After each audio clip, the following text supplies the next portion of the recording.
السلام عليكم. زي ما انتم شايفين ده هيبقى الهير روتين بتاع شعري. طبعا عشان شعرك يبقى طويل وتقيل لازم تعملي له حمام زيت. الحمام زيت ده من موراكن سيكريت. تقسمي شعرك نصين. لو انت شعرك ستريت مثلا او ويفي الاحسن ان انت تسرحيه، بس انا عشان شعري كيرلي ما ينفعش تسرحه وهو ناشف. قالوا لي لو انت اول مره تستعمليه الافضل ان انت تبداي بربع ساعه، ومع الوقت تزيدي المده لغايه توصلي من ساعه لساعه ونص. من اول فروه لغايه طرف.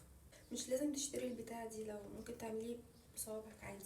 الاونرز اصلا بتاع براند موراكن سيكريت كلهم مغاربه، مكتوب عليه طريقه استعماله من ورا ومكتوب عليه الانجريدينتس بتاعته. تعملوا بقى مساج للفروه لمده 5 أو 10 دقايق، شويه زيت على الاطراف، بسيبه ربع ساعه، بعدين هاجي اغسله معاكم.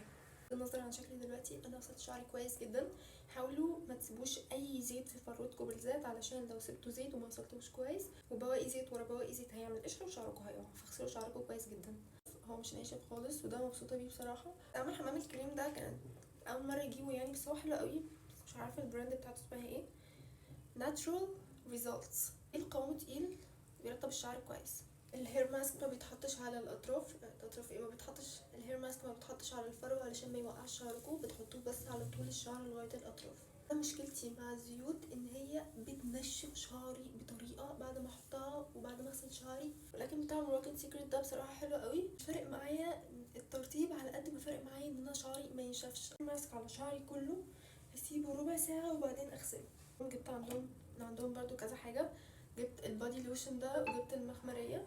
الارجان اويل هو اللي انا هستعمله علشان افك الكاس بتاعت شعري في الاخر. مش لسه البادي لوشن، بس هجربه واقول لكم. دي هي اكتر حاجه مفضله ليا فيهم بجد، ريحتها تحفه ما شاء الله. غسلت شعري خلاص من الهير ماسك. هستعمل دلوقتي كونديشنر من ايفوري. هو اصلا هير ماسك ولكن انا بحب استعمله ككونديشنر اكتر.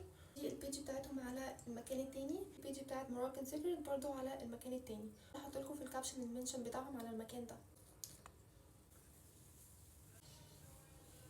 اسيب شعري 5 دقايق بالظبط في الكونديشنر وبعدين اسرحه. اسرح الشعر بالراحه جدا من تحت لفوق. الكيرلي طبعا لازم يبقى عليه ليف ان او كونديشنر. سرحت شعري خلاص وغسلته. المفروض اعمله ستايلينج دلوقتي، بس الفيديو طول مني قوي، هعمله ستايلينج في بارت 2. السلام عليكم.